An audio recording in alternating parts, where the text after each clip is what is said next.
must be able to hear what you play. When playing music, you want your ears, and of course this is your brain, to able to hear what you are going to play, so hearing in front of what you are playing. And there are so many great ways to improve your ear to instrument connection, where the most obvious is of course transcribing solos.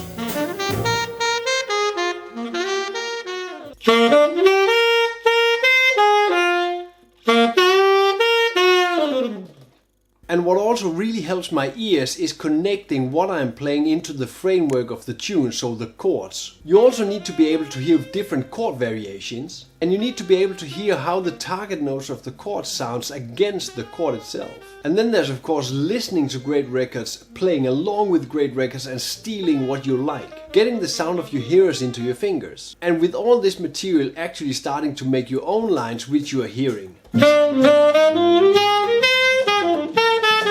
Why don't we dig into these steps and get our ears up to speed? Transcribing solos is a great training for both your fingers and your ears. Hearing the notes of the solo. But just as important as hearing the notes of the solo is hearing the phrasing and the articulation of the great hero you are probably transcribing. And before being able to transcribe a line, you have probably already played the line 25 or more times to really be able to nail it on paper.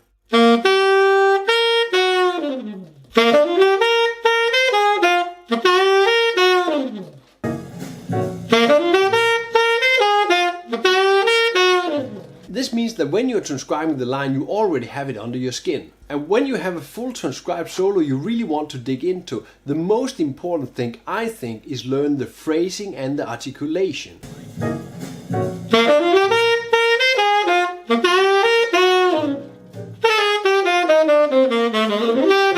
Learn the expression of the artist you are copying. Because the phrasing and the articulation and the expression of the artist is really important to get that into your playing, that you know how to express these jazz lines. So what do you do with this solo you have transcribed? Well, apply it to your own playing is very important too. And in this process it's very important to know where this little solo bit or the solo bits you have learned fits into the solos you want to play. For example, this little Hank Mobley line fitting on the C7. Learning the sound of this C7 and learning the line, this is a C7 chord.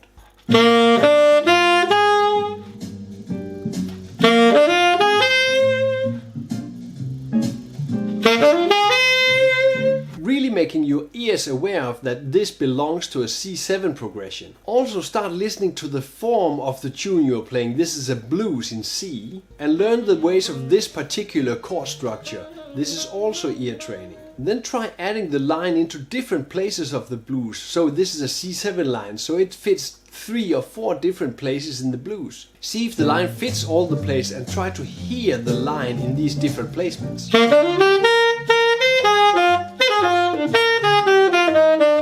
So when you're adding this line into the blues, don't add it immediately all the places, because it sounds kind of funny that you're always playing the same line all over the place. Mix it up. And you're not in a hurry to learn this, because your ears takes time to get into a certain sound. You need to play it a lot of times. Another thing, you might be insecure on how the C7 actually sounds over the chord, so you need to train the C7 sound over the C7 chord.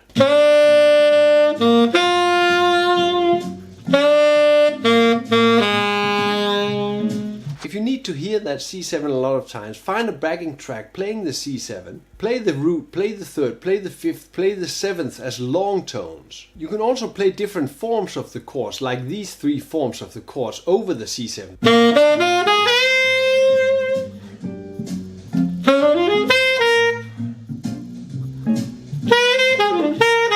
They are all C7 chords. Also look for different exercises, take them from books, steal them from solos, or you can even find them online.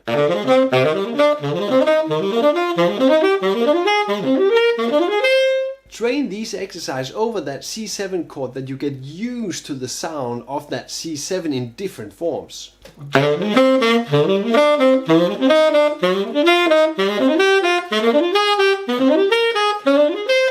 And there are tons of exercises out there. When you isolate these C7 patterns or these scale patterns into exercises, you remove a lot of the noise around you when you are doing a play along, and you need to catch these chords right at the right moment. This means you can focus on only hearing that pattern and this rhythm at this particular time. When you're training these patterns, you're not only training hearing the notes, but you're also training the timing. You're training you to hear the placement in the rhythm. To help you get these sounds under your fingers, in the lesson manual on Patreon, I have added a lot of these extended exercises and all the licks. Find the lesson manual download link in the description. When you're well into transcribing, learning the sounds of the chord patterns and familiarizing yourself with the form of the tunes you want to play, I really recommend you to check out this technique that Bob Reynolds describes in one of his recent videos. As different things that Stan plays catch my ear, I can kind of quickly grab at them. I can try to get them in that moment. That's a really important skill. That's like that kind of transcribing, that's on the bandstand transcribing. Having your instrument in your hands and listening to a record and play along kind of a bit.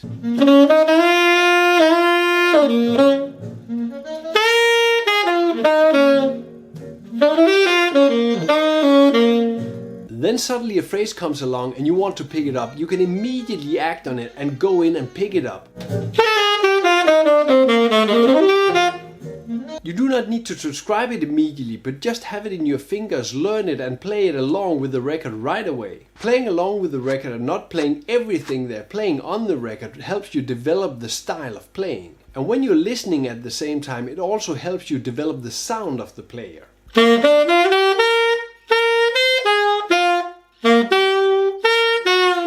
Start with solos in a slow tempo, start with simple solos that you can easily overcome playing along. If you start with too advanced material, it can be so demotivating. Been there, done that, got the t-shirt. Copying and transcribing lines and playing solos of the great players and getting under their skin will develop your vocabulary, and you'll definitely move towards sounding like them. So when you have this going, you can actually start making your own lines out of their material. You will automatically start hearing the lines that they have played, that you have transcribed, that you have exercised. Start putting all this material together in a melting pot and you'll see what comes out. When you're starting adding their style and your own style together, there comes out amazing lines.